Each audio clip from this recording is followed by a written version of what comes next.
May tatlong mga nandun sa likod ng curtain. Kasi nanirinig silang huni ng ibon sa labas. Nagchismis ang tatlo. Meron pang nakatago, isa. Princess! May narinig yan na sounds ng ibon sa labas. Kasi kumain sa mga pagkain ni Luna. Nandun sa likod ng door. Yun. Nagpa-party yan, mga ibon na yan sa likod. Si Minky. Tapos na siya nakipag-chismis doon sa window. Si Princess nandyan pa. Nakatago. Ang marites na isa nakatago.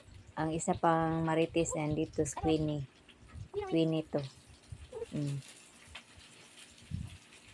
Nakipag-chismis na naman. Marami sila doon, Queenie. Marami? Queen. Anong ginagawa dyan sa mga ibon? Princess. Hello. Nagparty sila. Ako mahilig sa chismis yung mga ito kasi hindi sila lumabas hindi sila nakapaglabas sa bahay. Nandun na sila sa loob. Nandito sa loob.